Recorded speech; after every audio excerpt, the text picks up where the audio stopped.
The academy was not built for silence. It was built for marching boots, shouting instructors, engines humming beneath the floors. The Interstellar Defense Academy sat on the edge of the Karsis Plateau, a place chosen because nothing living could survive there long. That was the theory. Every species sent their best young warriors, scaled, feathered, chitin-plated, gas breather, light dweller, and humans. Humans were new, not invited at first, then reluctantly accepted. They were smaller than most, softer than many, and dangerously adaptable. Cadet Mara Ellison had learned that silence mattered. It was how you survived. It was how you noticed what others missed, which was why she heard the scrape, not metal on metal, claws on polymer. She slowed her step, her tray balanced in one hand, her eyes forward. The mess hall was loud. Always loud. Hundreds of cadets ate in long rows, different diets, different temperatures, different gravity plates, yet the scrape happened again.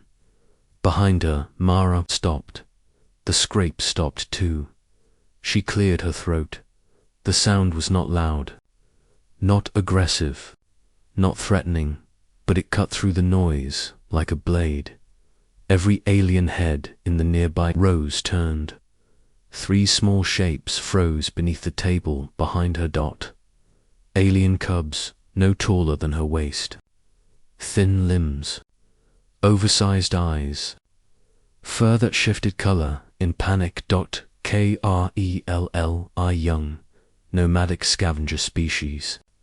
Officially classified as non-combatants, unofficially known as thieves. The cubs stared at her.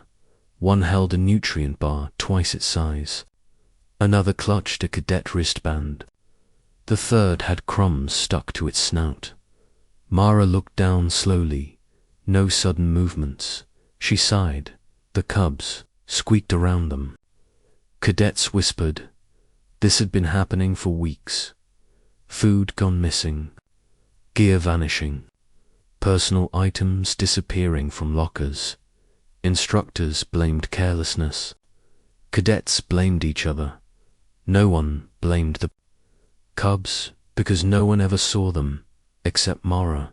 She crouched. The cubs pressed closer together. She met their eyes.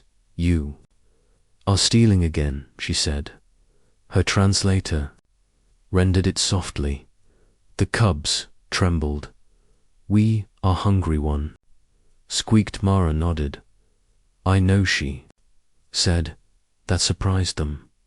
She reached into her tray, pulled out her protein ration, placed it on the floor.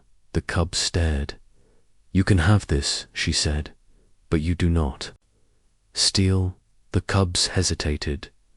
One sniffed the ration. Another looked at the watching cadets. The third looked back at Mara. Why not steal it? Squeaked.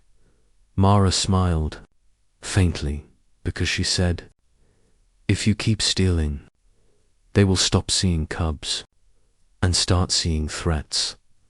That word carried weight. Threat. The cubs stiffened. We are not threats, one squeaked. I know, Mara said, but fear does not care about truth. The cubs exchanged glances.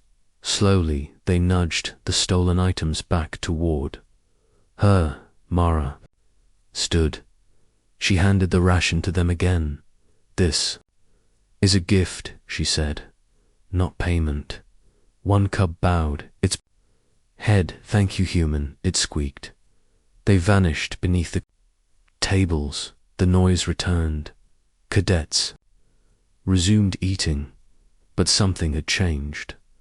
That night, no food went missing the next day. No gear vanished by the third day. The cubs returned, not to steal, to wait. They sat near the mess hall entrance, Small, patient, Mara approached. "We will work," one said. "Work," she repeated. "We clean. We carry. We help." Mara considered. She was not an officer. She had no authority, but humans were good at bending rules. She spoke to the quartermaster, a hulking Dravix with plated horns. "The cubs steal," he rumbled. "They survive," she replied. He stared at her. "They are cubs," she added. "Not criminals," the Dravix grunted. "Give them tasks," he said. "If they steal again, they leave." The cubs worked harder than anyone. They cleaned ducts too small for adults, sorted scrap, recycled waste. Cadets watched. Some scoffed, some laughed, some grew quiet. Weeks passed. The cubs grew healthier. Their fur shone. Their eyes lost their constant fear. They followed Mara everywhere. Human she became, not a name, a title. Then the raid came. No warning, no alarms. Pirate vessels breached orbit. The Academy shields flickered. Cadets scrambled. Instructors shouted. The pirates were known. Child takers, slave traders. They targeted vulnerable species, like cubs. Explosions rocked the outer halls. Mara ran toward the dorms. The cubs were there, hiding, terrified.